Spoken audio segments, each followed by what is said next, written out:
𝗤𝗷𝗂 is one of the top immigration law firm in the USA. 100 officers, including law clerks and case managers, work in different departments under direct supervision of 6 prominent attorneys of America. The success rate of 𝗤𝗷𝗂 is over 99% in fulfilling the dream of people from other parts of the world to get an American green card.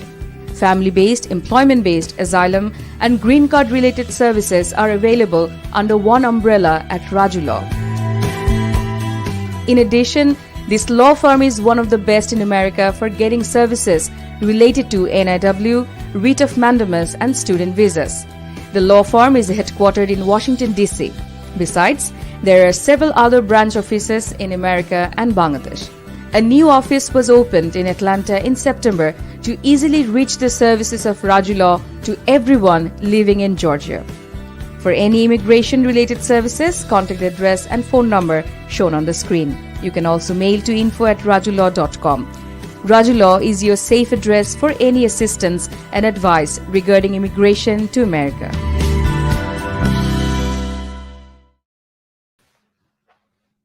Hello, everyone. Thank you for joining this show. Thank you very much for those who are watching the show right now and will watch it later from our YouTube channel or Facebook page. Today is a special day because from today, all of our shows, all of our upcoming shows would be in English language. Like previously, we used to do our show in Bengali. So today is the first day of our entirely English show.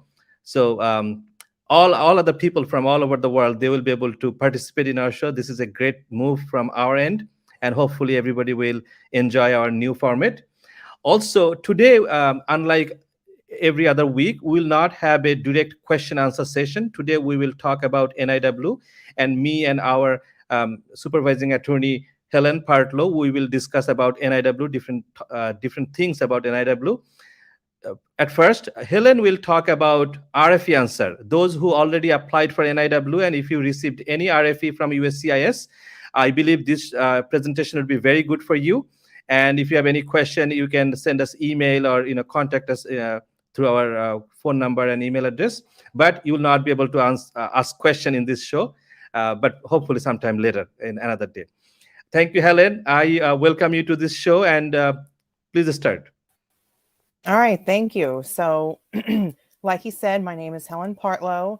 I live in New York. I am admitted in New York and in Massachusetts. And I work a lot on NIWs and their RFEs and the responses. So he asked me to make a presentation for you. So I'm going to go ahead and share my screen. So just give me a moment while I figure that part out.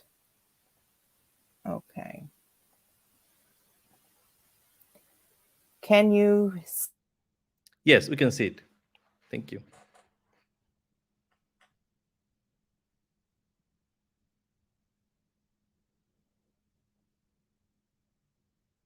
Petition, and USCIS comes back with an evaluation of sorts. So they're going to say certain parts might have been acceptable, some parts need more evidence, maybe the entire thing needs more evidence. It all depends on what they say with your particular case.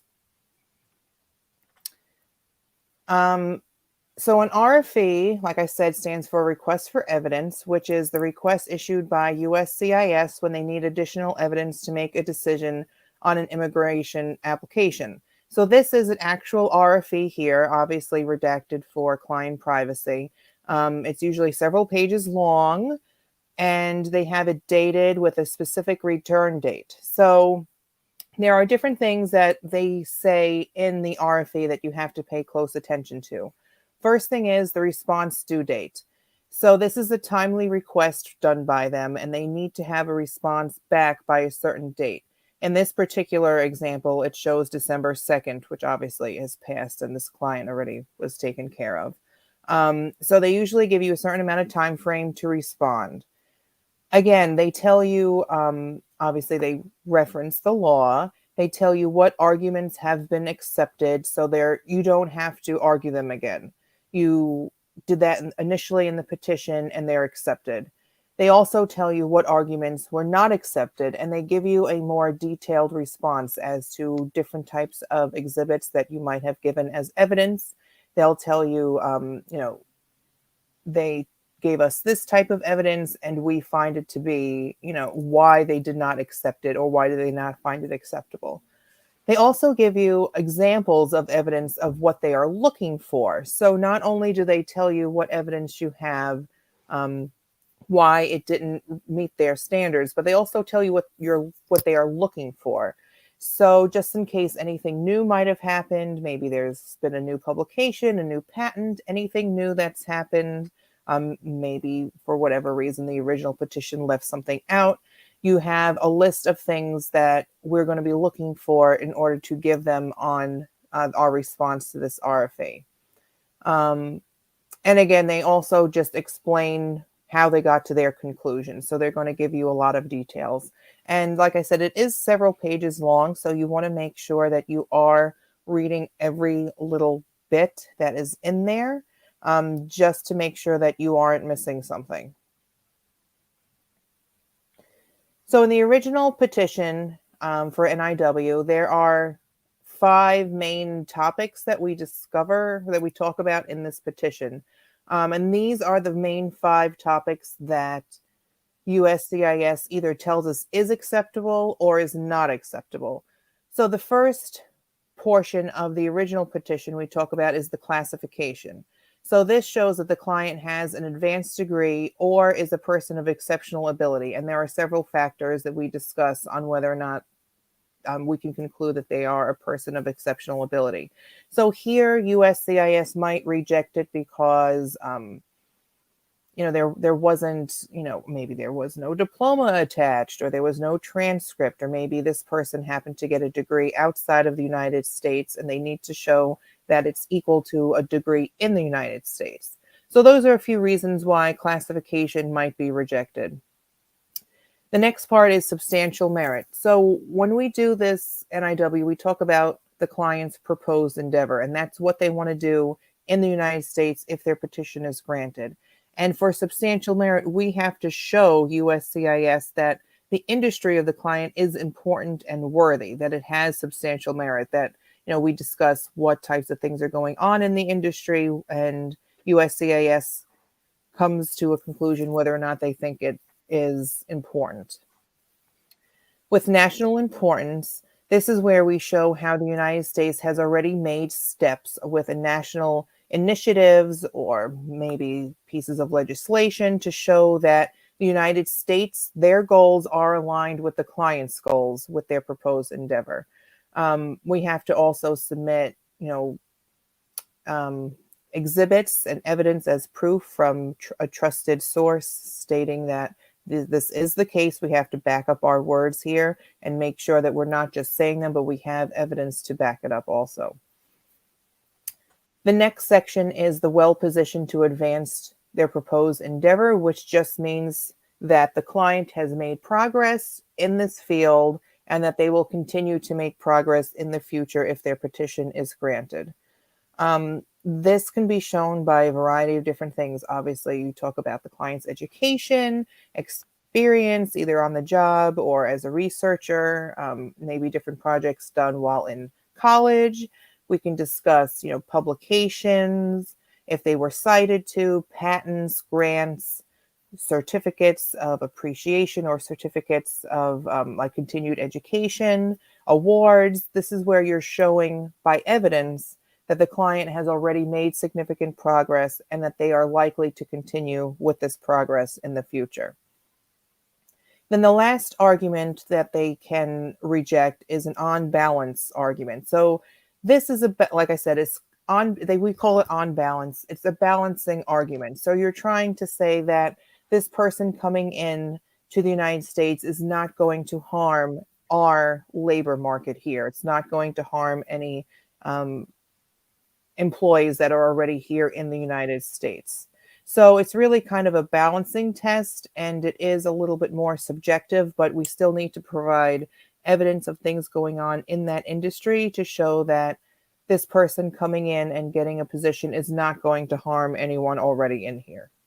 That this person is so uniquely qualified and that it's urgent to come in on this type of a proposed endeavor. So I keep saying proposed endeavor. So the proposed endeavor is really what the entire NIW and RFE rely upon. It's the basis, it's the foundation, it's very important.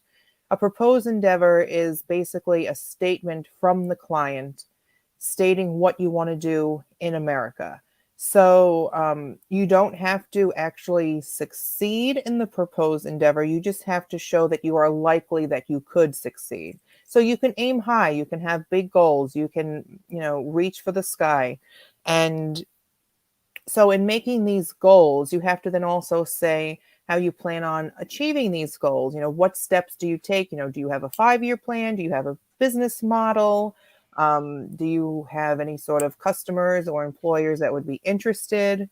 So this proposed endeavor, like I said, is a statement by the client, and it is attached as evidence as an exhibit to the petition or the RFE if it wasn't in the original petition. And this is something that is required. So your petition might be rejected because you did not set a proposed endeavor in the petition, of which you can then add it into your RFE response.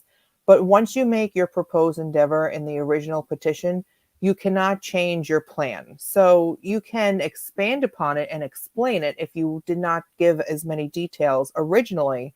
And by explaining it and giving more details, that will definitely help in your response.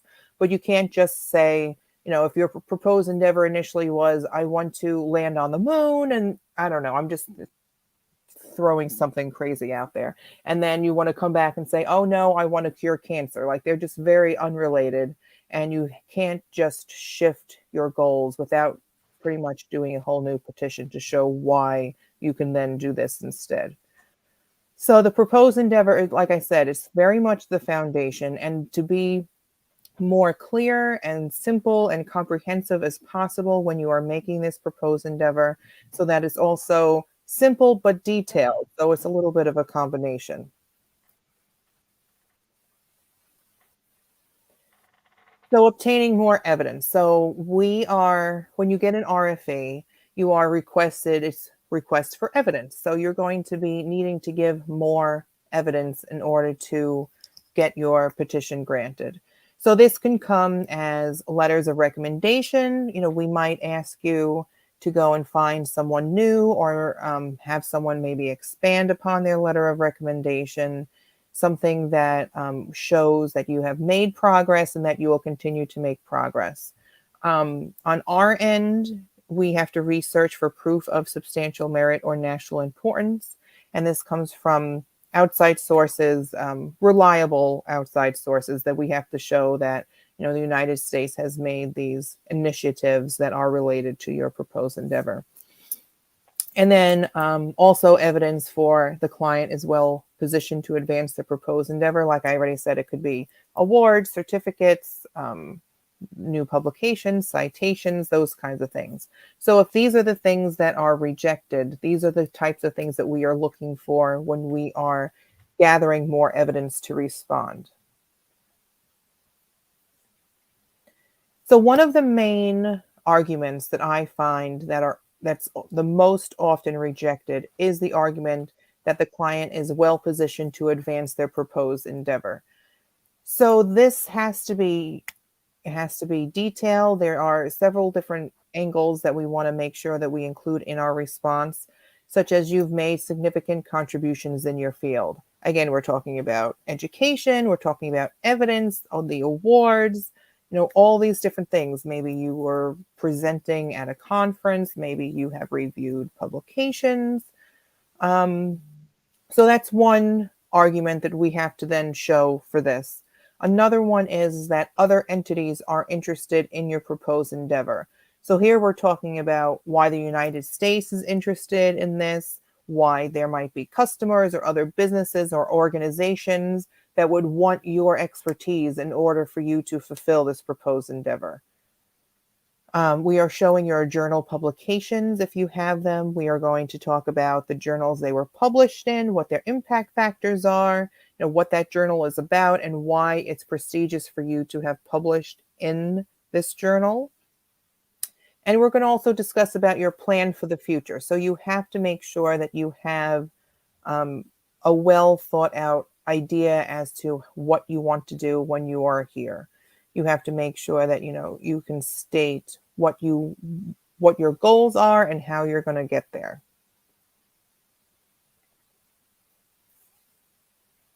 So talking about a timeline. So once you get an RFE, they usually give you the maximum response time of 12 weeks or 84 days to respond. And that's going to be the due date that's written on your RFE very prominently on the front page in bold. If you respond with your RFE by mail, they'll grant you an additional 3 days as wiggle room for the mail system, and it'll still be considered timely. If your RFE is mailed from outside of the United States, they're going to give you an additional 14 days to accommodate international mailing, which would then be a total of 98 days. Once USCIS receives it, it's really kind of a ballpark idea as to how long it takes them to respond. I found that maybe on average it's 60 days, but it really could take even longer than that if there's a lot of backup, a lot of people, sending things in and things are getting backed up. So it would take at least 60 days and sometimes even much longer than that to get a response. So that pretty much sums up what I wanted to discuss today on RFE. This is all of our firm's contact information on how you can get in touch with us. Our headquarters are in Maryland. We are reachable online, on email. We're ready to help you if you did get an RFE, or if you're just looking to see what kind of options you have, you can feel free to email us or call us. Thank you so much, Helen, for this wonderful presentation. So let me tell you, Helen is our supervising attorney, and she has long experience in legal writing, legal research, and also immigration. So she's doing great. Thank you so much, Helen, for this great presentation. And of course, Helen and I will come back again, probably after 2-3 weeks or 1 month, and we have like a kind of like a NIW town hall kind of program. And our another associate attorney, supervising attorney, Alison Pino, she may join, and also Chelsea Smith, she may join. So yeah, we'll have like a NIW town hall very soon. So before I conclude this session, I want to talk about a few things that some of our clients and some of the other people, they ask me question all the time, like a kind of like a frequently asked question, and some of our experiences. So number one, when you submit any write-up to us, like let's say your proposed endeavor or your research summary or anything like recommendation letter, something, try your best to make it easy for us, because we are lawyer, we are not expert in your field. I will give you a specific example. One of our previous clients, he had a PhD in theoretical mathematics, and mathematics by itself is tough for us, and it was a theoretical mathematics, so it was very hard for us to understand what he actually did in his PhD thesis and other kind of research. So I requested him many times, please make it very easy for us, because we are not expert in your field. It's kind of hard for us to understand. And he tried his best, but still we had tough time to understand. So I request to all of you, especially those who have like a theoretical science subject, like theoretical mathematics or theoretical physics kind of things, please try your best to make it as easy possible for us, that we understand your topic, then we can write a good petition. Also, we the attorneys, we have a JD degree, like we have a bachelor degree, then we have a JD degree. But most of the USCIS officers, they probably have just a bachelor degree. Some may have master's degree, some even may have associate degree, you even don't know. So try your best to make it easy for USCIS officers, for them to understand. And frankly speaking, they don't have a lot of time to Google about your subject just for understanding. So if you do not provide us easy explanation of your research and your publication, it would be hard for us to write a good petition. And if we cannot explain it good, USCIS officer may not pay enough attention. So try your best to make it as easy as possible. Number two, economic impact analysis. So the way we work, when we take a client, we get all of their information and documents, and we do our own economic impact analysis. We have 3 persons in our firm. Their sole job is just to write economic impact analysis. They have an economics degree. But the problem is, again, they have an economics degree. So they understand the theory, the mechanism behind economic impact analysis, but they're not expert in your field.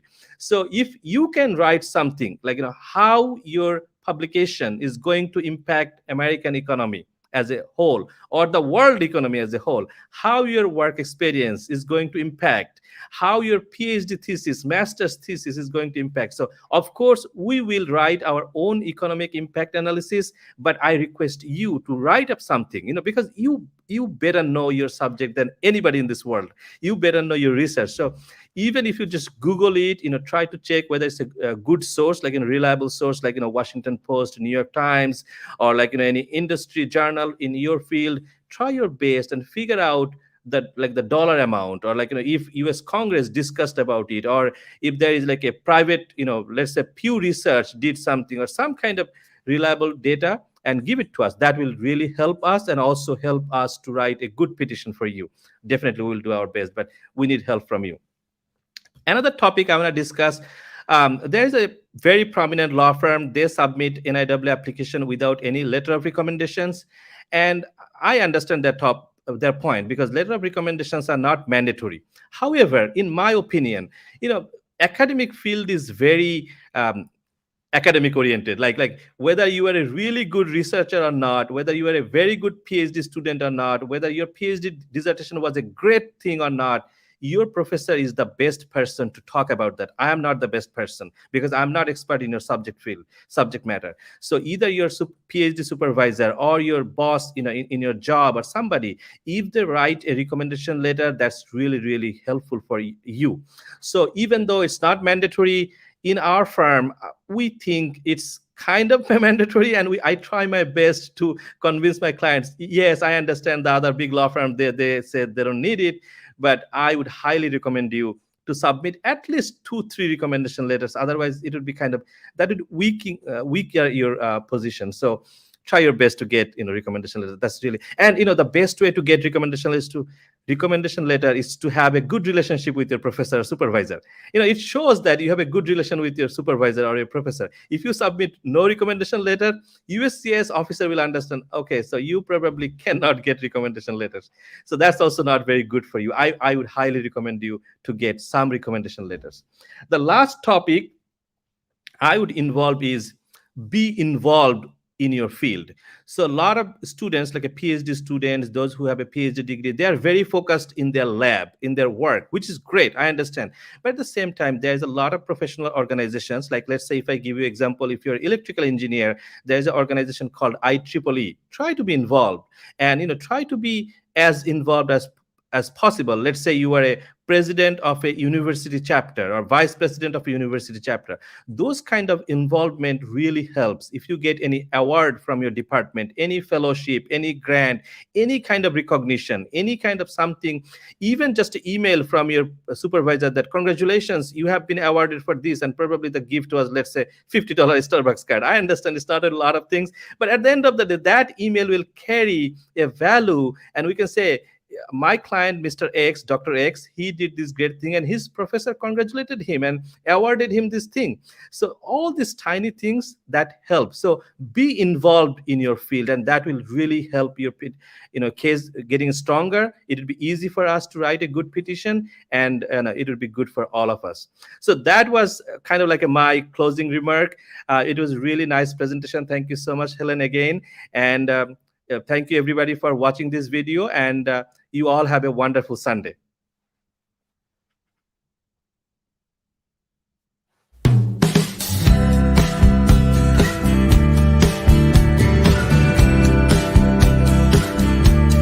𝗤𝗷𝗂 is one of the top immigration law firm in the USA. 100 officers, including law clerks and case managers, work in different departments under direct supervision of 6 prominent attorneys of America. The success rate of 𝗤𝗷𝗂 is over 99% in fulfilling the dream of people from other parts of the world to get an American green card. Family-based, employment-based, asylum, and green card-related services are available under one umbrella at 𝗤𝗷𝗂. In addition, this law firm is one of the best in America for getting services related to NIW, writ of mandamus, and student visas. The law firm is headquartered in Washington, D.C. Besides, there are several other branch offices in America and Bangladesh. A new office was opened in Atlanta in September to easily reach the services of Raju Law to everyone living in Georgia.